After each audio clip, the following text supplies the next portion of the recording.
Kita kemudian melakukan yang pertama adalah Bapak Suyati, yang kemudian kita lihat nilai karena tanggal 5 Maret, dan kita lihat buka nilai juga. Kemudian di sini adalah penerapan disiplin positif. Kita lihat cek rubriknya.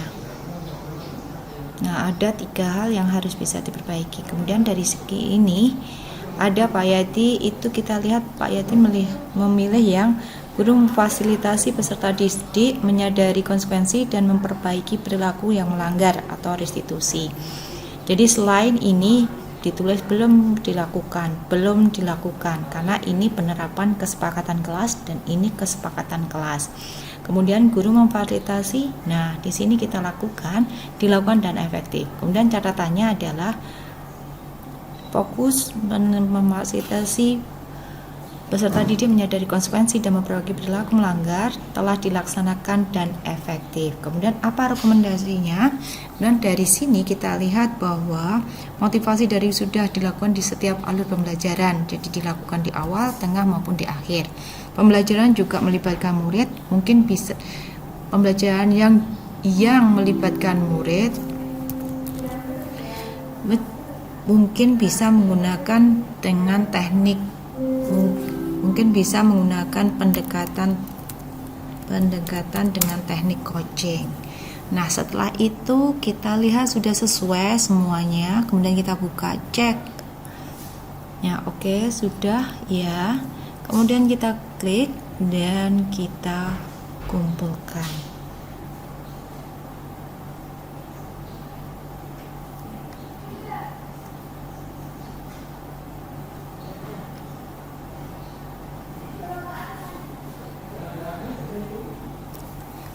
Nah, kemudian kita membuka di alurnya. Di master kita buka yang input database. Kita buka dulu input database. Nah, di sini kita nggak usah menulis karena di situ adalah input dari data A. Maka kita harus menginput data A. Data A-nya kita input data A, kemudian kita lihat di sini. Kita lihat di sini Pak Suyati menerapkan adalah penerapan disiplin positif. Kita copy karena ini rencananya Pak Yati. Nah, sudah. Kemudian setelah itu, guru melakukan fokusnya, kita buka dari sini. Fokusnya Pak Yati adalah di sini. Kita copy dan kita masukkan di sini. Dan sudah bisa. Kemudian upaya untuk mempelajarinya juga kita copy paste, kemudian kita tulis di sini. Udah. Kemudian setelah itu nah, kemudian kita kembali lagi di cover dulu. Di cover. Nah, kita lakukan di pelaksanaan observasi. Ya. Kita input dari data B. Upaya yang akan dilakukan adalah kita lihat di sini, dicek rubrik.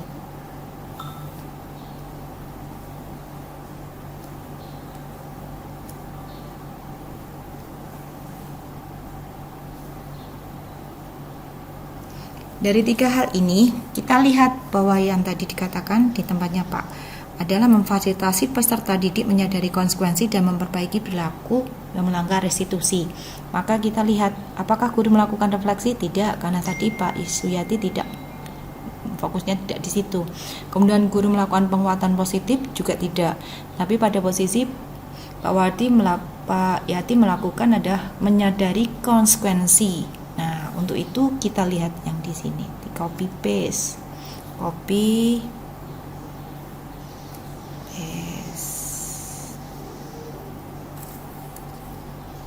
Kemudian ini juga copy paste. Kemudian yang di sini juga copy paste. Nah, yang perilaku yang dihindari adalah juga yang ini, copy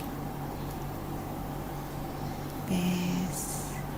Kemudian yang kedua adalah Ini copy, paste. Kemudian yang selanjutnya yang ketiga adalah ini, copy, paste. Kemudian ini sudah dilakukan atau belum? Kita buka lagi. Sudah dilakukan atau belum? Sudah dilakukan, 1. Kemudian catatannya, kita lihat yang tadi. Catatannya, ini saya mengerti. Catatannya yang sudah dilakukan. Nih, kita copy, kemudian dimasukkan di sini.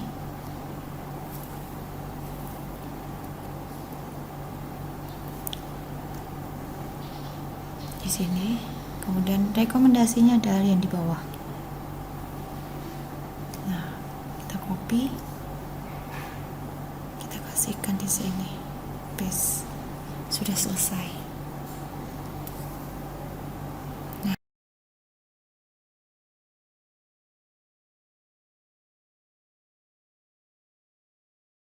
Bu ya, lanjutkan lagi. Tadi kita sampai pada dokumen tindak lanjut. Nah, di dokumen tindak lanjut ini nanti rubriknya yang dinilai adalah tadi itu di fokus perilaku ya Bapak Ibu ya. Nanti ada 3, yang 1 tidak dinilai. Karena apa? Karena belum dilakukan atau bukan dipilih, tapi di sistem keluar, sehingga mau nggak mau ya harus dinilai. Karena kalau nggak dinilai tidak bisa lanjut, seperti itu. Jadi semua isian itu wajib terisi ya Bapak Ibu. Jika kok saya klik kok nggak ada birunya gimana ya Pak? Ya berarti itu mesti ada satu yang kelewat, kayak catatan atau opsi, jadi segala macam bentuk yang harus diisi itu wajiblah diisi sehingga biar bisa lanjut seperti itu. Nah, ketika ini lanjut, ini juga sama ya, ini nggak bisa saya klik kumpulkan karena ada yang belum terisi kan gitu, harus diisi semua. Nah, ini adalah formulir diskusinya. Ini adalah tampilan dari gurunya. Nah, ini ada yang apa tantangan yang Anda hadapi untuk melakukan praktek kesenjangan selama observasi. Nah, silahkan, apa tantangannya? Tantangan saya adalah misalkan tadi juga bentuk-bentuk yang sudah dicontohkan sama Budian semua tadi, ini juga panduannya sebenarnya sudah ada. Panduan itu, tantangan itu apa ya? Di sini ada tantangan yang bisa berupa salah satu dari kondisi berikut ini. Ada kesulitan yang Anda hadapi, ada aspek praktik yang ingin Anda tingkatkan efektivitasnya, kemudian perubahan praktik akan lebih berdampak pada pembelajaran. Kemudian setelah kita memilih, nanti yang dijelaskan apa ya, ini perilaku atau kejadian yang menggambarkan. Jadi semua sudah ada ya Bapak Ibu ya, sudah ada panduannya seperti ini, wajib diisi. Nah, kemudian ini adalah pilihan belajar dari PMM ya Bapak Ibu, nanti bisa memilih salah satu, pilih minimal 1. Nah, ini sama, jadi Bapak Ibu harus memilih 1, 2, atau 3 seperti itu. Ini adalah berdasar Perdijen Etika nomor 2626 ya. Pilihan ini misalkan saya pilih yang pertama saja, pengelolaan kelas untuk mencapai pembelajaran yang berpusat pada peserta didik. Modul mandirinya apa? Nah, ini sudah ada di pilihan PMM Bapak Ibu ya, dan juga sudah dijelaskan oleh Budian secara substansinya seperti apa. Ini saya pilih yang pertama aja, persiapan pembelajaran berdiferensiasi PAUD. Nah, saya pilih 1 aja. Kemudian kapan? Nah, ini Bapak Ibu tidak perlu pilih tanggal, karena Bapak Ibu nanti kan bingung kalau tanggal, kalau nggak tercapai ya sudah pilih aja. Misalkan nih ya, saya contohnya Mei Juni, berarti rentang itu. Nah, apa dukungan yang Anda butuhkan untuk melakukan upaya tindak lanjut? Itu ada banyak dukungan. Itu bisa diberi sumber daya untuk ini, kemudian bisa penyediaan akses, atau mungkin Bapak Ibu ingin menulis sendiri, ya berarti tulis lainnya. Jika nggak ada pilihannya gimana Pak? Ya pilih lainnya aja, ketikkan apa. Kemudian di bawah adalah opsional, pilihan belajar. Kalau Bapak Ibu sudah mengisi ini sudah muncul tombol kumpulkan, berarti sudah benar, sudah terisi semua. Ini gimana Pak? Ya ini nggak usah diisi, tapi kalau mau diisi nggak apa-apa aja juga. Misalkan ini apa terjadi, nggak opsi belajar lainnya apa yang dipilihkan seperti itu ya. Ini bisa, kalau Bapak Ibu sudah milih 1, berarti ini akan mati. Berarti apa? Bapak Ibu harus isi semua. Tapi kalau Bapak Ibu nggak ada pilihannya, sudah pilih aja, biar Bapak Ibu cukup milih yang dari PMM ini aja jika melalui PMM. Nah, kalau sudah klik kumpulkan, ini juga tidak mungkin ya Bapak Ibu kok salah klik, itu nggak mungkin, karena setelah ngeklik kita harus ngeklik lagi. Nah, setelah dikumpulkan sudah centang lagi di sini. Berarti gimana? Berarti menunggu dari KS-nya seperti itu. Oke, sekarang kita kembali ke KS-nya.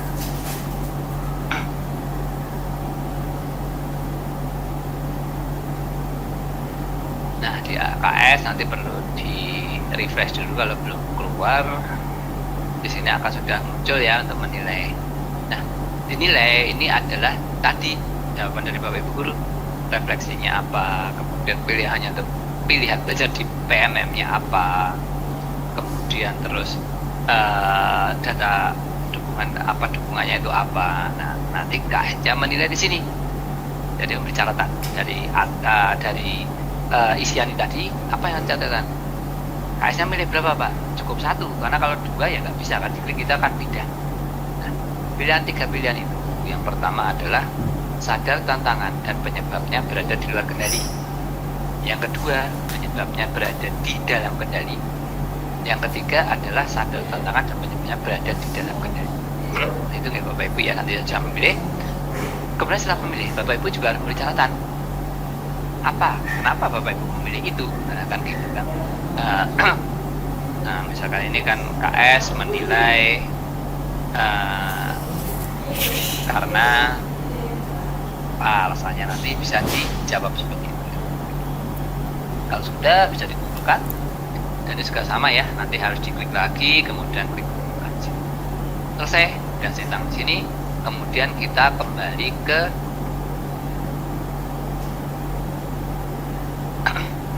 tampilan gurunya. Ini sudah selesai ya, karena kalau seperti ini sudah selesai untuk tampilan gurunya. Saya refresh dulu, di sini akan muncul seperti ini. Nah, ketika muncul seperti ini, nanti saya isi dokumen, yang bisa mengisi nanti gurunya. Ini tadi sudah disampaikan juga ya oleh Budian semua. Untuk formulirnya seperti ini ya, itu sudah ada isinya. Bapak Ibu tinggal nanti mengetik di sini. Inspirasi baru yang ada dari UKT tindak lanjut. Inspirasi apa? Inspirasinya. Kemudian inspirasi yang Anda dapatkan, apa perubahan praktik di ruang kelas atau yang Anda telah lakukan, apa gitu. Saya contoh saja ya, maksudnya nanti silakan Bapak Ibu. Jadi ini wajib diisi ya Bapak Ibu, kalau nggak diisi nggak muncul di sini. Jadi ini wajib diisi. 3 tantangan, apa tantangannya nanti isi. Kemudian terakhir, bagaimana cara mengatasi? Baru muncul kumpulkan, seperti itu ya Bapak Ibu ya. Nah, seperti itu nanti bisa diklik kumpulkan. Nah, sudah centang semua. Berarti ini observasi dari si guru sudah 100%. Itu ya. Ini coba saya buka yang di beranda yang paling ujung.